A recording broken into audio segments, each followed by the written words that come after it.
Hello and welcome to the Round Ball Australia podcast. And on the 16th of November 2025, 20 years to the day since that famous kick from THAT Aloisi's boot that sent the Socceroos to their first World Cup in 32 years. My name is Lachie Avil, and joining me today is Jacob Stevens. And Jacob, I don't want to say almost by fate, but we logged on to do this recording at around 9 o'clock, and there were some technical issues and we couldn't get cameras and microphones working. And, as you do, it happens sometimes when we try to do this stuff through the internet. But we were working through our way to solve them, and you were fiddling around with your computer. It was, not having a bar of it. And just as I was waiting, I was looking across a little bit of Twitter and YouTube as well, and saw that Football Australia were live premiering the full Australia versus Uruguay match from 2005, exactly 20 years ago to the day as it was playing out live. And once we did finally get everything working, we just sat here, you and I, for 5 minutes and watched the penalty shootout as it eventuated. And I think that's kind of poignant. I don't know why, because, the way people talk about that moment in Australian football, it is, people define that as Australian football before the Aloisi penalty and after the Aloisi penalty. And it is the biggest moment in our country, in our game. And I think you and I bring a very unique perspective to it because neither of us remember it. Yeah. You were still living over in England at the time. I have no recollection. I actually just went and asked my parents before we started. Apparently I was in bed, being 5 years old, right? That's what you do. You're sleeping at 10 o'clock at night or whatever those penalties were taken. So even for people who, weren't there to experience it live, 20 years later, it still had such a profound impact on our lives. Yeah, and it's like you said, it's kind of almost feels like a turning point, right? It's this massive moment that I suppose demarcates two different periods, and I mean, obviously, coincidentally, kind of along with the introduction of the A-League in the same year, it was like there's just it felt like a shift in Australian football, and we're kind of now firmly on that track of this is kind of what's come of it. And it's interesting to go and see discussions about people who were there on the night in the stadium or who remember watching it on TV or whatever, and just like how few moments any sport has to kind of bring people together like that, and the fact that it's still spoken about all these years later, right? It really takes something special for that to happen. So the fact that we've had one for football, and that's kind of been the defining moment of multiple generations, right, of football fans, of football players, coaches, administrators in this country. I think it's just awesome. It's tremendous. Penalties at the best of times are nerve-wracking. I mean, for life or death in the World Cup, even more so. And just a packed Olympic Park in Sydney. Great penalty by Aloisi to just smash it home. That's what I was saying to you when we were watching it. I was like, it's the best penalty technique is just hit it as hard as you can, because if the keeper guesses right, it's past him anyway.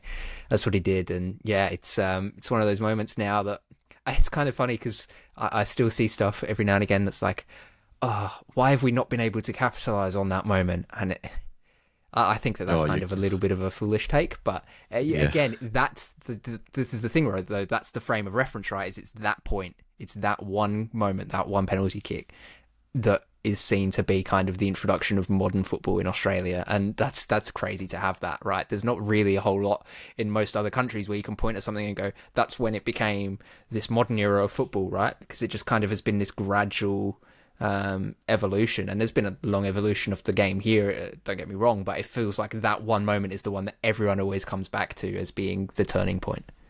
Yeah, it's just so impactful, and listening to the full cut of Simon Hill and Foz as well go through the call, and the pressure and the intensity of the moment, and Dukes' miss, Mark Viduka, which I don't think I've seen in years, like just being the guy who he was, the reputation that he had, the captain's armband goes up and he misses his penalty, and the drama of that.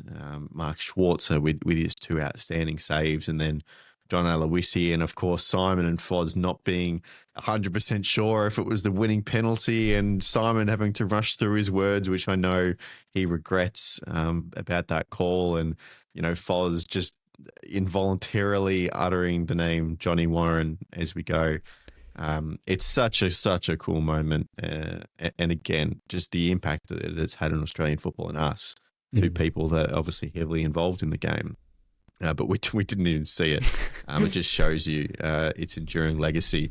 I don't know if you've seen it, but I absolutely love Ellie Menjam's Copper 90 little video documentary. That was one of my first introductions to that goal, in a way, right? Like, I'd kind of heard about it, but I'd never seen it. I didn't, and then I watched that and I was like, I get it. Like, I fully understand now why it's spoken about, all the time in football circles. Yeah, it's amazing, and he did a really good job on that. The day Australia became a football nation is the video on the Copper 90 YouTube channel. I've watched it probably a dozen times at least. And Channel 10 as well did a documentary, The Kick That Changed Australia, that released on Friday night. I haven't actually had the time to see it yet, but I'll be sitting down the next few days for sure.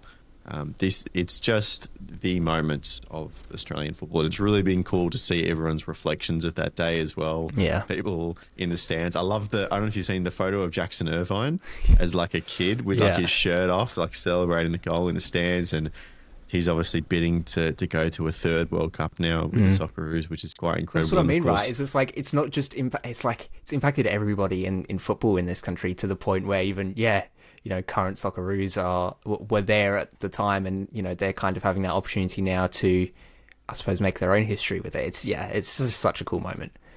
It is, and I'm thinking, like, for me, I didn't really have a moment like that in terms of like, where were you when, until like the Andrew Redmayne grey wiggle against Peru, and like that is essentially the same moment in a do or die qualify to get to the World Cup, against but obviously the South American nation. Against the South American nation. But obviously without the 32 years in the build-up, without the tension of Australia and being what it was, and without football really trying to push through and going to, what was it, a fifth consecutive instead of the first in 32 years. But I remember where I was for that, because it was like 4 o'clock in the morning or something like that. It was of course it wasn't too long ago either, but John Aloisi, very, very special moment. Of course, today's episode is going to be pretty much dedicated to the Socceroos, who are in the middle of their international window. Unfortunately, a 1-0 loss against Venezuela over in Houston, Texas, USA. On, what was it, Saturday afternoon. It was a 1:30 kickoff in the end, gladly. Look, this was a rotation team. It was an experimental, whatever words you want to put onto it. And honestly, I don't feel like I came out of the game knowing a whole lot more about this, or maybe that's not even the right way to put it, but having either push the needle up or down in terms of how well are we going to go at the World Cup. I think there were experiments made and experiments failed, I think, in a large part, but also you have to be brave enough to do that, to find the experiments that go right as well, that have done, in previous windows. Yeah, no, I think so. I think what it has done is highlight what does need to be worked on, which I don't think you can take as a negative, right? This is a match that doesn't mean anything in the grand scheme of things. You're not qualifying for anything.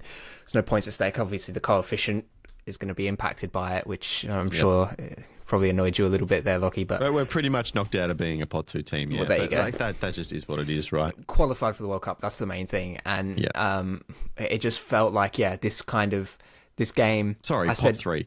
Locked into pot 3. Yeah. Out of pot 2. Pot 3. Yeah. What was I saying? Yeah, so heading into this game, I was saying, it might actually be an interesting test to see how does this side deal with adapting in game, because there's not a lot that you can expect from Venezuela with all the changes that they'd had, the young squad that they had, and just kind of the position that they found themselves in heading into this game. And I think it showed that maybe there needs to be more adjustment made. I think it kind of highlighted that perhaps there's just reliance,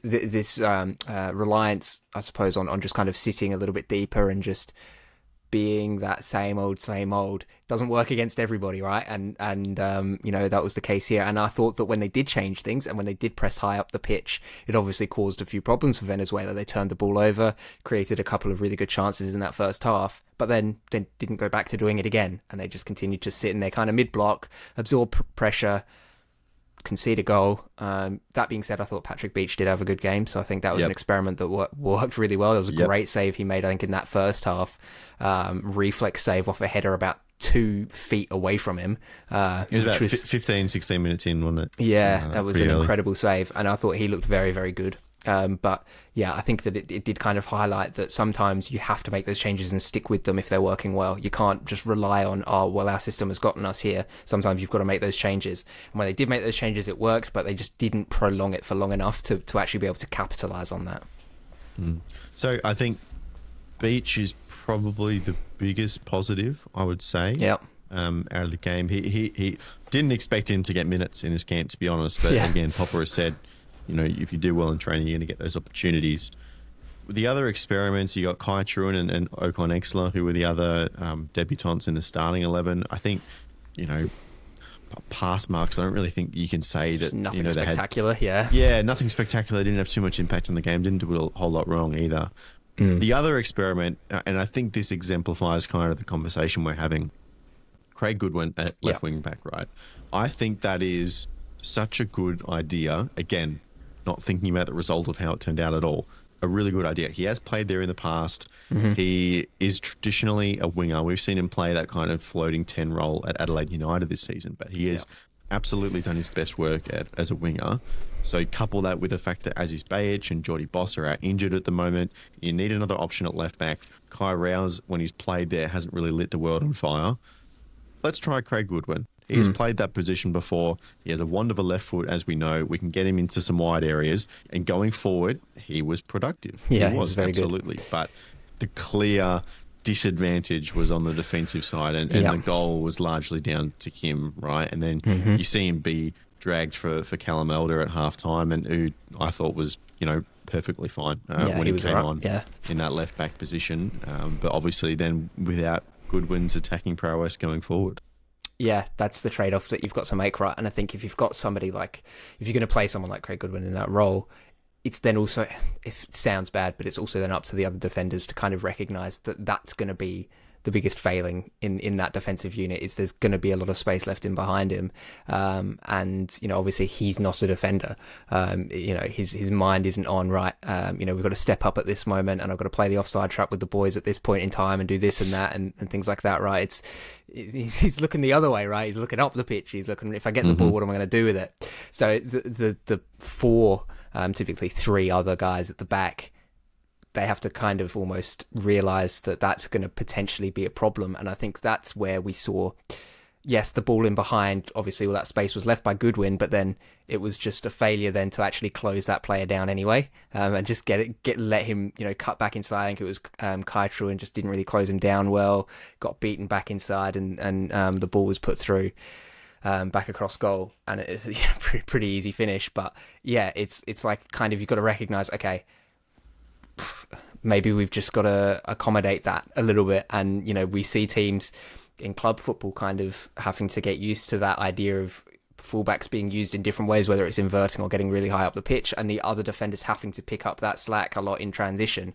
And that's something that they've not had to do a lot of, right? So it's kind of, it's an experiment, it's a change, and it's something now that Popper and the team can look at and go, right, okay, if we are going to be playing Goodwin here for whatever reason, if it's an injury problem, he's the only one available, etc., we've got to make sure that defensively we are covering that space as best as we can. Whether that means that left centre back kind of just moves across slightly to cover a little bit of space and pick up a runner if they make that move, or if it's right, we're just going to absolutely cut off everything in the middle, let him have the ball out wide and he'll put a cross in, but we'll just get rid of it immediately. But it kind of felt like they were caught between the two of tracking the runner and also trying to defend in the box, and that's where that goal came about. So I think, like you said, he was great on the ball and going forwards. There was some good moments there, but yeah, the trade-off that you do get with these kind of things, playing wingers in these roles, is that you're going to leave a lot of space in behind.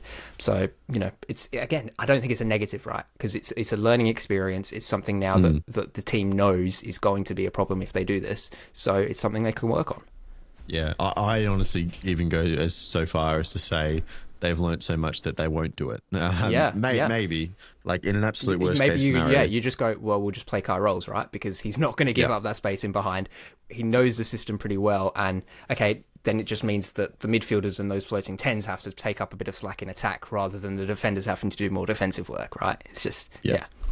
Spot on. I think individually as well, I think Miloš Degenek in the middle of defence is big. I loved him wearing the armband as well. Yeah. I seriously think even if Harry Souttar gets fit over the holiday period and gets caught up into March, he's going to have a really tough battle on his hands to kind of wrestle a spot away from Miloš. And I think, Cam Burgess came on when Jason Gary got injured as well. So they're obviously the main candidates, with Chakati assuming, and as we hope that he'll be fit for the World Cup as well, is a fascinating question. Off the bench, Riley McGree, I thought was great for his little cameo, his first little stint from, coming back from injury. I feel like that kind of right half space really suits him. Or just one of those 10 roles, right? Just being able to play between the lines, a little bit of creativity. And what he offers that maybe sometimes the likes of, say, like a Nestor Irankunda doesn't, is he is very, very comfortable being in the middle of the park. Whereas it's very clear with Nestor, and I saw this throughout the game, he was very, very wide. And that kind of cut off a lot of opportunities for the likes of, say, a Connor Metcalf or an Ocon Engsler to actually play that ball, that next ball, past the midfield line into that kind of final third, because he's floating wide. So when they did get the ball out wide earlier, it's fine, it works, it's nice. But having a player like a Riley McGree that's super comfortable operating in those spaces, you could see it when he came on, right? All of a sudden they're finding those passes through the middle a little bit easier, and it just felt like things were starting to flow a bit better in build-up. So, yeah, McGree had, 25 minutes or something coming back from injury. Jackson Irvine came on a little bit later with Al Hassan Toure, of course, as well for his debut. So 4 new caps in this game as well, which is something to tick off. And I guess, I don't know, I really don't think there is too much more to read. It is disappointing to lose to Venezuela. I think because of all the individual points which we've touched on, I don't think you can read too much into the tactics. Like, I think if we just have our best team, and I still think it works anyway, right? Mo Toure had those 2 great chances in that first half, and on another day they both go in. It's a different game completely. And I know that's a really easy thing to say, but I think they were tough chances though. Tough chances that he did a good job with. So that first one, I thought that had snuck through the keeper's legs, and it just managed to get like his heel on it or whatever to deflect it away. And then that second one, the ability to hold off his man and get a shot off there was great. But again, if even just one of those 2 goals goes in, it's probably a different game. We're talking about, it's great to see that, even with a rotated squad, they're able to get these results. So look, I think that it worked. Like you said, I don't think we can read too much into tactics and that side of things, especially with the squad that was put out there. But exactly. I do think that it does show that, there are things to work on. But I don't think that's a negative. I think you'd rather know what you need to work on than just go in completely blind, right? For sure. And look, this is a theory I have that absolutely comes off as just rose-tinted glasses for Australia, right? I fully accept that, just so everyone who's listening is aware. But I believe at an international level, there is so much more importance of managing the attitude of a group and the mindset and the culture and the commitment to one another. Call it Aussie DNA, call it whatever you want, but the motivation you go into with a game when it comes to winning at major tournaments, right? Obviously, a league with a club, week in, week out, working on your tactics, that is the core thing. Obviously, there's exceptions everywhere, right? But just getting the team or any team in the right mindset to attack a tournament is so important. And winning every game going up to a World Cup is not the best version of that mindset, in my opinion. I think it's good to be aware of what your flaws are and be beaten once or twice 100%. and have that in the back of your minds and have that edge to you. So I don't mind. Obviously, we're coming off 2 losses now to the USA and Venezuela. I'm definitely much more disappointed about the USA one because 100%. I feel like that's more representative. But what I think now is that there's a lot of stakes on this Colombia game because this Venezuela team, as we talked about the squad last week, we had no idea what we were going to get. We're going to have so much more information on any team that we face at the World Cup. And because of that, we picked this game to do all these individual experiments. Going into Colombia, and this is a quality South American team. They finished 3rd in CONMEBOL qualifying, although that kind of 3 to 7 was just a whole big jumble. But they are a good team. They're coming off 8 games without a loss, including 5 of those being those competitive qualifiers and just the 3 friendlies. They beat New Zealand 2-1 a couple of days ago. They've got lots of quality through them. Luis Diaz, James Rodriguez, Yerry Mina, Jefferson Lerma, and Carlos Cuesta, so many of those kind of names. This is a team stacked with European quality. This is much more representative to the type of opposition that we're going to face at the World Cup. This is your time to play your best 11, or at least out of the ones that we have in the squad. Yeah. Maybe 1 or 2, but because Popovic, this is literally the last chance to experiment. You don't get another window until March. Yeah. This is the game, good quality South American opposition that's going to go to the World Cup. This is the one where I think we really should be reading into the result. 100%. And it's against a team as well that, unlike Venezuela, you can plan for Colombia, right? There's relative stability in this team compared to what has happened at Venezuela. So there's really very few excuses. I think this is kind of your litmus test of how deep can you go in the World Cup, right? It's kind of almost like, if you can get a good result here, hey, you know what? It's going to look good. Because I think we're all kind of going into this World Cup, right? And maybe this is a bit foolish, but expecting Australia to make the playoff stages, right? Like to get through the groups. I think definitely get to the round of 32. Yeah. And so it's like, it's then how far can you push it from there? Because once you're into the round of 32, you're going to be up against teams like your Colombias, right? Those kind of top 20, top 30 teams in the world. So, save for a few teams missing out here or there. But, for the most part, those are the teams you're going to face. So this is kind of your litmus test of, can we actually take it to these sides? Can we, really prove ourselves at this level? And like you said, I think that this is, there's no room for experimentation in this one. It's go with your best 11 and go, this is, our World Cup before our World Cup. Let's see what we can do, and let's take it to a really, really good side who, we can prepare for. We've seen them play just recently against New Zealand, right? We can kind of understand how they might look to attack us and the way they might look to try and progress the ball. I noticed one of the things that they did, they just really overwhelmed the midfield, that kind of second line, and just put a lot of bodies there. And just were like, you can't mark all of us, and if you do, there's a lot of space in behind. So, they kind of did that. And then it also meant that they had momentum when they were attacking, because you've got 5 guys running at your defenders, versus like maybe 2 or 3. So, you can kind of prepare for that and understand that that's how they're going to approach it. And again, that provides its own unique challenge and test. And I think that this is the one. I think of all the kind of international friendlies that this team has had since qualifying for the World Cup, this is the biggest one, that can almost kind of make or break expectations heading into the World Cup. It's going to be fascinating, isn't it? I wonder what Popo's going to do, because it's really the last shake of the dice. Like, who in this squad is going to, push for some kind of minutes off the bench just to... For that bench marker, the laying down the yardstick. Like, is it James Overy going to get some minutes at right wing back? At some point, you need to start getting consistency. But there is so long to go until the next window. I don't know. It's just who knows at this point. And that's been a very similar thing with Popovic, right? We never quite know what he's going to do. Do we think that if Australia beats Colombia or Australia loses to Colombia, then instantly that's a shift? So, for example, like you're talking about getting other groups, right? Yeah. So for context, a win against anyone in, the group stage will get you to 3 points. And 3 points is, if you run the simulations, pretty much the benchmark for do you make it as a best third place team in the groups? Because this is what we do with a 48 team World Cup. Occasionally, a team who wins a game but has a poor goal difference will miss out, right?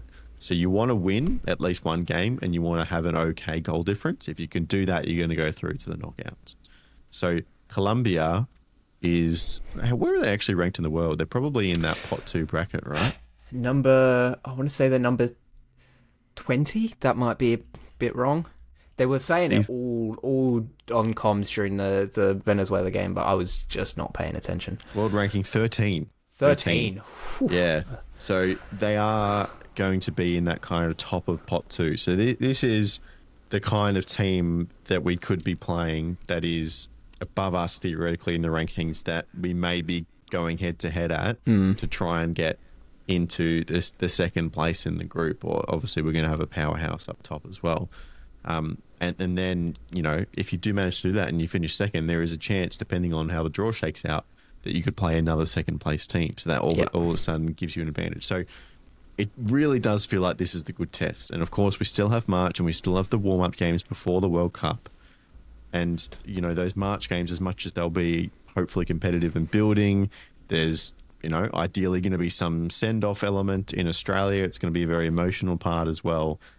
It feels like there is a lot riding on it, because as much as I tried to make a case for 2 losses and the positives, if you then get 3 on the run, then it really does spin the other way, right? Yeah, especially after such a strong start and everyone talking about Popovich is never going to lose again. It's team just doesn't lose, and all of a sudden hold on, we can lose, and we have done, and losing a third, like you said, would absolutely just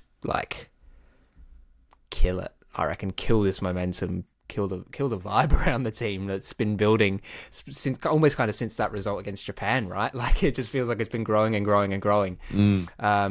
So yeah, I think it would be huge, not just from a maybe we kind of need to reevaluate where we're at kind of situation, but also this is going to hurt us mentally moving forwards now, that we've kind of had a poor couple of windows. So yeah, I think there's a lot of elements at play. I think this is a big game. There's a lot riding on it. It's going to be a great game, though. I mean, Colombia are a fantastic team. We've seen what the Socceroos can be like at their best. So it's these two teams at their absolute best, and it's going to be a great game. But yeah, there's a lot riding on it from an Australian perspective, just in terms of what's it going to mean moving forwards for the expectations for the World Cup, which we touched on, and then also that mental side of things. Is it going to kill the vibe of the team and kind of change that narrative around Popovich almost, right? Which I feel like I've seen a little bit of after the last 2 losses, where it's like, yeah, maybe still maybe Popovich isn't all that, but yeah, look, obviously it's football, right? Opinion swings with the results. I think he has a fair bit of credit in the bank, and at the same time, given the next window is March, that's what, 4 months really until the next game. That's a long time for people to hold their memory, and so that Popper maybe not all that kind of wears off as time goes by. But also in the same vein, it's 4 months until you can put something right, until you go, we didn't do this right, and you have to go to bed every night thinking about it. You're only as good as your last performance. Exactly. And so look, hopefully it's a good performance. Individually, is there anything you still want to see out of the people in this window? Because you're looking at the likes of a Kai Truan and Paulo Conexler, who got brought in from the A-League, and obviously Beach as well, and Goodwin being the A-League players. They're the ones that are being tested. So they've had their opportunity to start. So do you think we're going to see more of that? Or do you think the likes of... obviously, Jackson Irvine is building from his injury, right? I don't think anyone would expect him to start. But... does someone else come in midfield? Does someone like a Riley McGree, who has played 90 minutes at Middlesbrough, do we see what he gets with a full 90? Yeah, I think it's kind of still. I mean, the defense is what it is. I think we kind of know, what our strongest defense looks like, when they're available, of course. With Chikati, Burgess, even Deganek, which you made a case for earlier, has looked very strong in the minutes he's gotten. Geordie Boss on the left, Lewis Miller on the right. Like, I feel like I said, it's still, it's that midfield and those number 10s, and kind of who's going to be the one that really steps up and shows what they can do.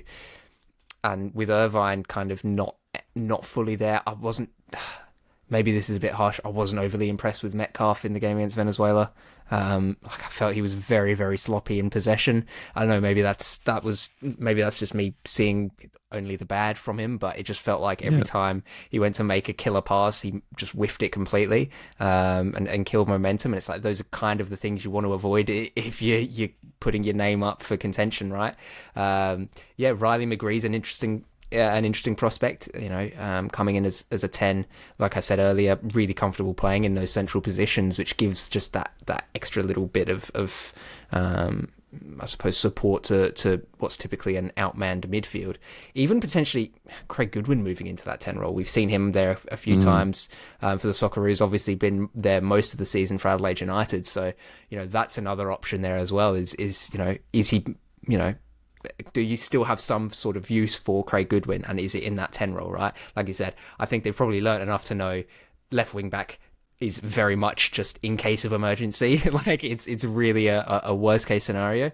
But does he still have that impact playing as a 10?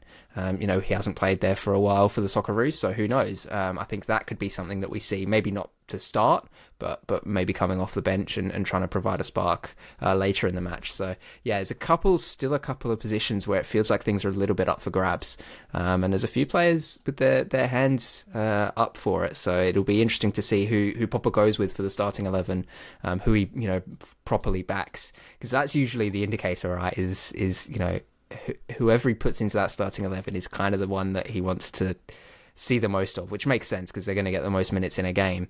So yeah, the way that they line up will be fascinating for sure. I think the other curveball I'll throw in, I'm fascinated to see what he does with James Overy, because from what I can make out, Lewis Miller at Blackburn, he's been playing in a 3 at the back, but as the right central back, the right centre back, as you say, so not that kind of wing back position that he's been asked to play for the Socceroos. And 6 months ago it'd be all well and good because you could point to all the good performances, but he's only had one start in that position because Italiano's been tried out, and someone else I kind of remember before the last window, I don't even know, but Lewis Miller, Sammy Silvera or someone. Silvera, that's it. He had one as well. So Lewis Miller hasn't actually had a lot of starts in that position. I thought he was okay. Again, he was kind of in that middle group of players. Like, he was okay. He didn't do anything spectacular. But if you're going to experiment, what is the other option? Well, in this window, the other option is James Overy, 17, who just turned 18 as he came into camp. So freshly 18 years old at Manchester United, has been playing in the 20s, has been with first team training with some of the stars at that football club at Manchester United. I don't know. I can see it. I can absolutely see Popper. I think it's possible. Look, maybe it's half an hour off the bench. Yeah, but I think that's more likely. I don't know. We've also seen Popper actually,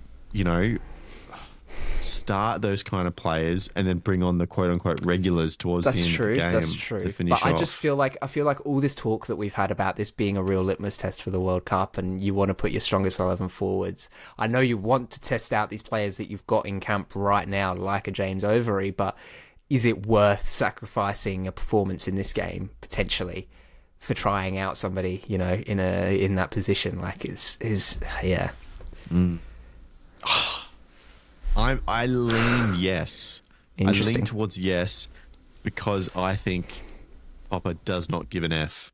You know what I mean? Like, as much as all of the talk, like we'd absolutely be part of this as well. All the talk, okay, Socceroos have lost 3 in a row. What's happening? Where is it all going wrong? Yeah. And Popper's just in his own little word with his coaching staff, not hearing any of it, going, we learnt all these great things about James Overy at right back. Yeah. Even though we conceded a goal, like, these are all these good things, right? So he won't care. So that kind of leads me to believe, and we are, as much as we've said, we want to see that performance against Colombia, my apologies. There's an O in there, not a U, which I'm persistently reminded.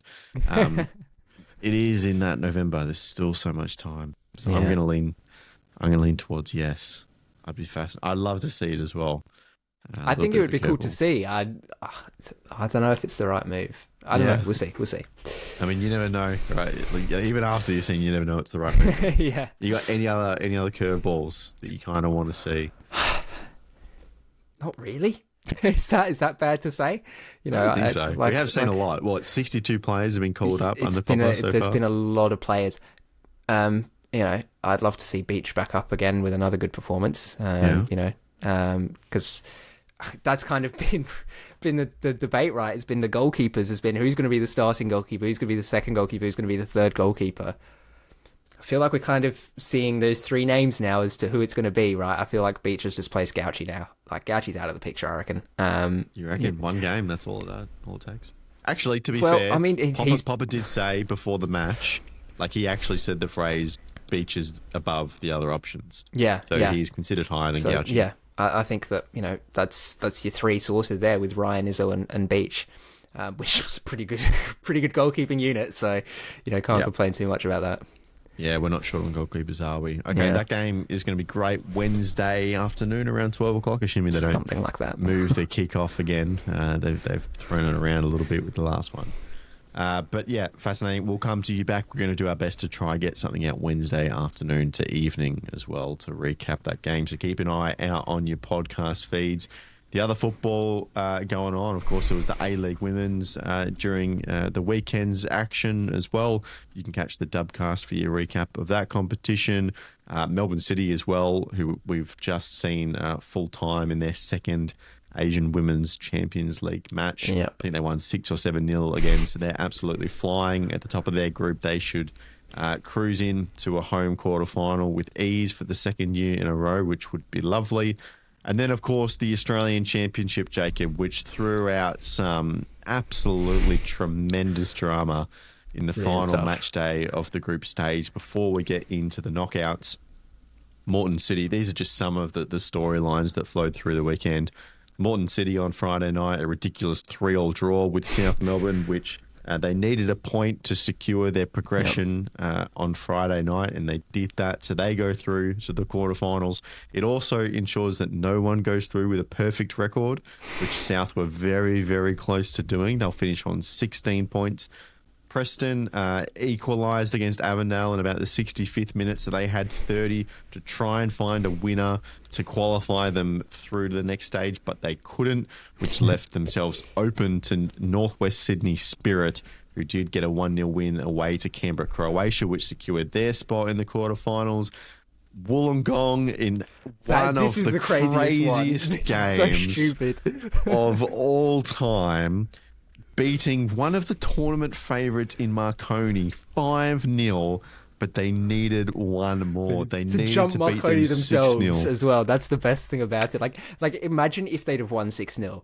The cries of it's all been a setup. It's all a setup to get Wollongong into the knockouts. Like, it's just that was such a crazy game. I was watching it and I just kept seeing the score go up, and I was like, are they going to do it? Like, I feel like this is, I feel like they're going to do it, and then to fall 1 goal short is just, They had to beat them by 6 goals to qualify after a relatively tepid start to the competition as well. To come home like that against one of the tournament powerhouses, crazy, just couldn't get it done. South Hobart getting a point off Heidelberg, which is exceptional as well. A little bit of rotation, but it ensures that no one goes home with a donut as well. Yeah. South Hobart get their point. A famous day for them and their competition. And then Bayswater do manage to score with 10 men to give themselves just a little bit of a sniff over West's Arpia, but couldn't get it done in the end, which would have been fantastic for them as a story for WA, but it means that Metro Stars complete their miraculous comeback after 2 losses to start the groups. Crazy. All of that in just one weekend, Jacob. This is what we wanted, Lachie. This is what we were after. We were like, this is the chance to see some crazy stuff happen, and we get it. And it's in the final week. And it felt like for a while, okay, we're kind of seeing how things have shaped out. Here's your favourites. They're going to go through. But I feel like the last few weeks, all the results that on paper you go, yep, that's going to happen, have just been the opposite. And it's like, it's just thrown everything out the window. These, Sydney United just completely imploding and basically having zero impact anywhere this season has meant that there's been this great battle for second spot in Group D, right, between Metro and Bayswater. Bayswater themselves imploding in the back end of the season and kind of unable to get those results. Like, yeah, everything about this is just brilliant. And we talk all the time about the A-League being this close competition, right? And, or who's going to make finals this year, or it just takes a couple of good wins and you're top and things like that. But this has been, I think, an even better example of that, because, it feels like all season long, outside of, maybe like the 4 teams that have finished top in their groups, the rest of it has just been a complete just mess of, all right, it's anybody's game right now. And I absolutely love that. I think that's brilliant. Yeah, it showed the best of the group stage Champions League dynamic, right?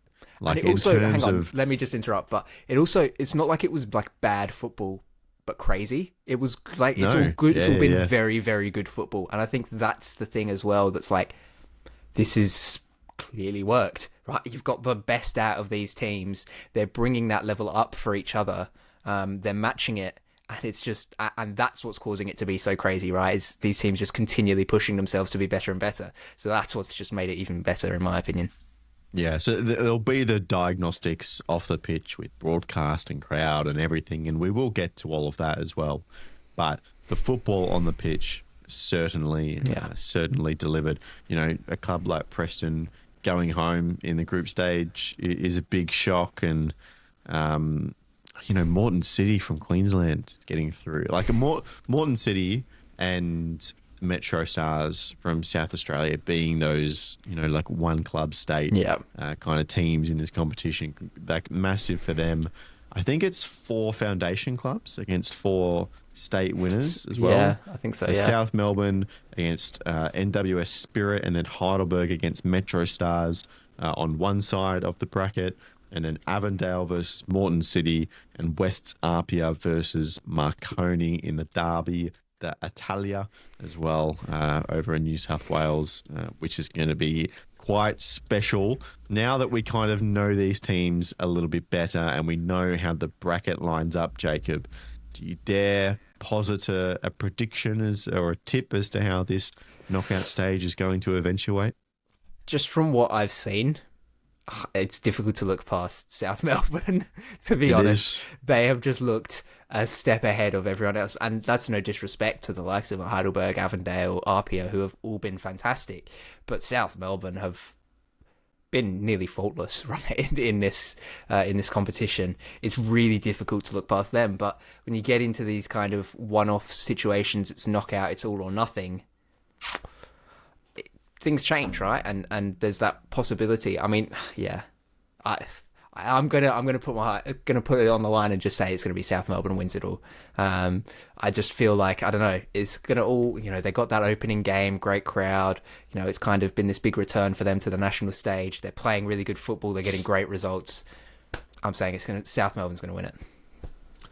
Nice, I like it. What I do love about this is, it's such a good representation of the teams that have actually pushed hard for this competition and then taken their opportunity really well. 100%. Like, crowds have been really strong at South Melbourne. They recruited very strongly in the extra kind of bonus transfer window between the NPL and the Championship. You have a team like Heidelberg who qualified as the winners, and they've just been exemplary as a football club all season. With their run to the NPL Championship and obviously the Australia Cup final, just falling short in the Doherty Cup final and the Premiership race in Victoria as well. Avondale, who seemingly operate like a fully professional football club, despite their status, and their rise through the leagues has been remarkable in the last few years. And West Apia, who in the commercial side of things are clearly doing better than anyone else. And then you have the mix of the champions, obviously the other clubs who benefit from the other side of this competition, which is win your state, win your NPL locally, and get an opportunity to test yourselves against the best of Australia, the likes of a Morton City and Metro Stars. Heidelberg are included in that as well.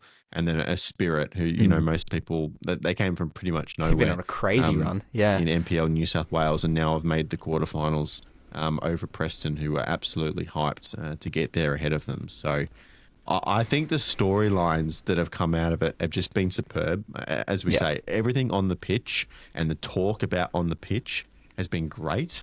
And we haven't even started the knockout football yet. It's, right. Like, and these storylines are going to continue into this, next phase of football as well, right? Like, it's still a case of, these clubs on crazy runs like Heidelberg, like Spirit. How long can they continue to keep this up? The more established clubs, South Melbourne's.